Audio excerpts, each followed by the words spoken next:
Hi, it's Niall McGill here, and today I'd like to talk to you about how to draw the ball. This is something I'm asked really often about by my players, is how can they shape that ball from right to left. This will traditionally come from possibly a player who slices the ball or hits straight and is requiring to either reduce slice or move the ball right to left, whether it be round an obstruction or to try and shape it into a tight left pin. So I'm going to talk to you today about the easiest and most effective way of creating the draw ball flight.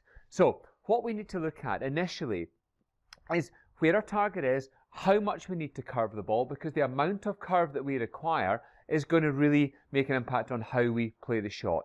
But there's two main fundamental things that are going to allow you to play the draw without having to make any major changes to your swing. The first one is the position of the ball in the stance. That to play a draw, we want to put the ball further back in our stance. Now, the reason that we want to put the ball further back is that that's going to encourage a more inside path to our swing. The reason for that is that the golf swing is a rounded movement. Now, what will happen in any golf swing, whether someone is a slicer or a drawer of the golf ball, the club head works in a rounded action. Now, what that means is that the further back in the stance, or to put it another way, the earlier in the arc that the ball is struck on the way through, the more the club head will be travelling on an inside path. The further forwards in the stance, that works the other way and will have you working more to the left. So by putting the ball further back in the stance allows us to strike the ball earlier in our arc. Earlier in the arc produces a more inside swing path.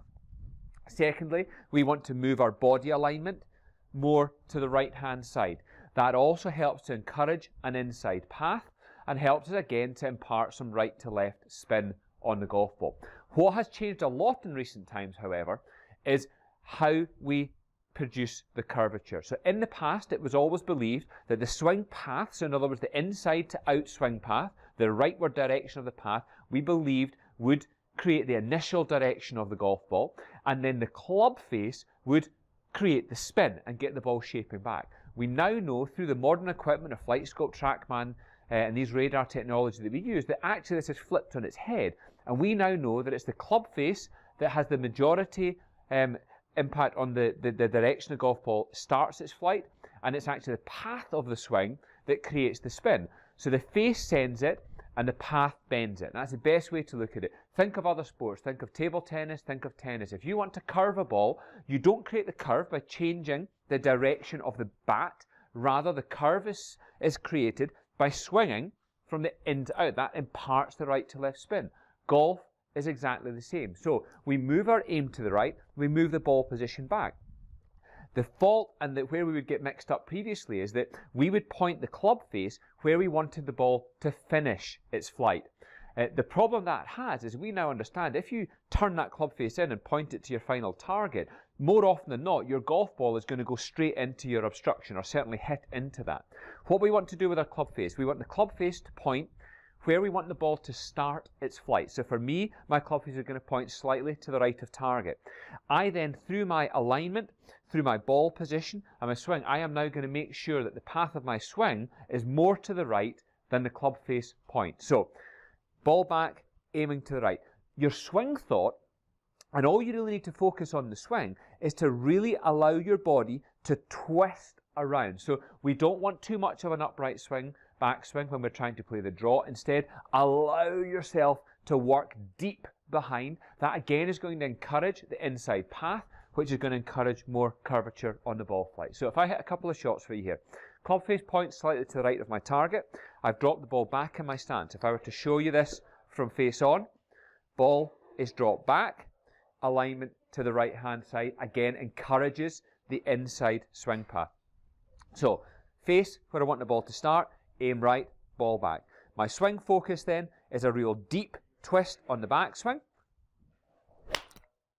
and then through, and that ball then starts to the right and curves back to the left hand side again. So once again, ball is dropped back, aim to the right, club face again pointing where I want the ball to start its flight. I am not trying to flip my hands at impact to bring this ball back, because all that will do is make the ball start its flight more to the left.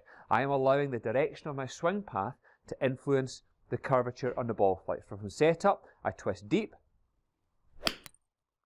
I work right through, and I create that right to left draw.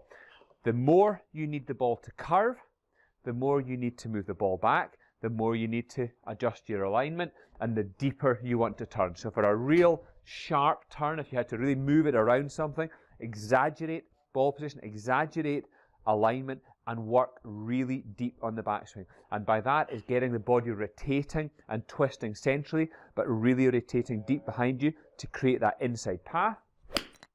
We get a really strong curve on the ball flight, and that's going to help you to get that right to left curvature. So remember, position of the ball, alignment, and the swing thought is all about twisting deep. Do not try to influence by flipping the hands. I hope this is going to help you. Go out, give it a try in the driving range, give it a try in the golf course, try and watch that ball flight shape back from right to left.